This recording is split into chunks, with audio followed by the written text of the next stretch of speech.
Hi guys! So, meron po tayong, meron po akong side na napakahirap intindihin. So, ayun. Ang hirap talaga intindihin ni Facebook. You know? Guys, kasi ba naman? Hindi ko na alam gagawin ko kasi, alam niyo yun, ang dami nang nasususpend na Facebook and at violation ngayon. Hindi ko alam kung bakit, dahil daw sa copyright, sa comment, sa ano, dami kong naririnig na bakit nagkakaganito. Ayan, nakikita niyan. Kung bakit nagkakaganito si Facebook. 'Di ba? Bakit siya nagkakaganyan? And hindi ko alam kung anong gagawin dyan. So, ang ginawa ko, dinilit ko lahat ng violation, ng issues. May mga issues na nakalagay katulad dito. Ayan, may issues. And, sabi ko, sayang yung pinaghirapan ko kasi dinilit ko lahat.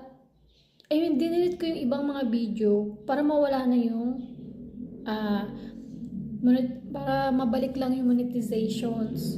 Nung dinilit ko, hindi pa rin naman siya bumabalik ng ilang araw na.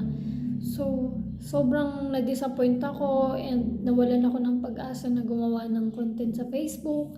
So, wala. Lahat ng pinagpaguran ko, nauwi lang sa wala. Hindi na nga ganun yung kalaking kinikita ko dyan eh.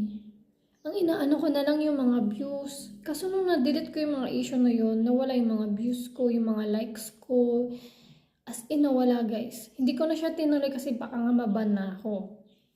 And sobrang so disappointed kasi my God, anong gagawin ko? Kasi ito lang yung nagpapasaya sa akin. Ito yung nagbibigay ng buhay sa akin kapag stress ako. But for now, oh my God, wala na be. Wala na. Wala nang pag-asa pa yan. Nakakaasar. So anyways, yun lang masasabi ko. Ang hirap. Ang daming mga content creator na naapektuhan. Hindi lang ako. Kasi nag-stalk ako eh. Akala ko ako lang yung nakakaranas ng mga ganyang issue ni Facebook. So, ano kayang pwede natin gawin no guys? Ang hirap eh. May ginawa ko ng lahat. Dinilit ko. Chinek ko yung mga copyright. Inalis ko na. Pero ano nangyari? Ganun pa rin yung nangyari guys. Ewan ko. Hindi ko alam kung bakit.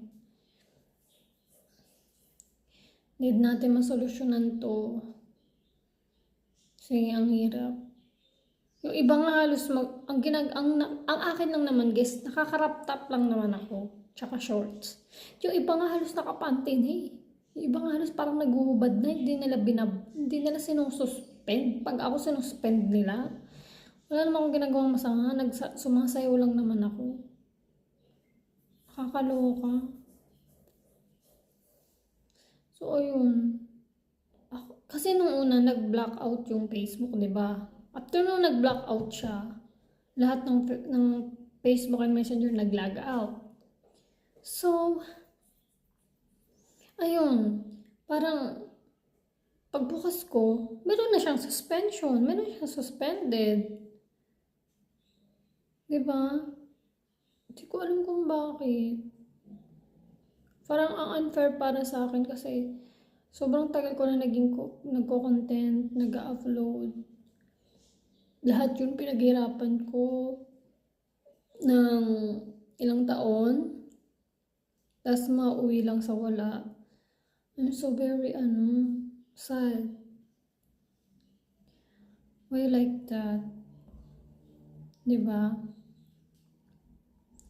Pangarap ko nga maging content creator na makatulong din sa ibang tao. But, wala. Kasi guys, naiirita lang ako ha. Sino pa yung mga nag-uubad-hubad na dun sa mga content? Hindi nila binaban, hindi nila sinususpend. Pag ako, yun lang naman. Nakakaasar. So, yun lang guys. I think, hindi lang naman ako yung nagkaganyan. So, nawawala na rin ako ng pag-asa. And, Hindi, siguro di na din muna ako mag-upload kasi pag nag-upload ako na nag-upload, baka maban lang ako. Yun. I'm so, I'm so very, guys, nakakaasar.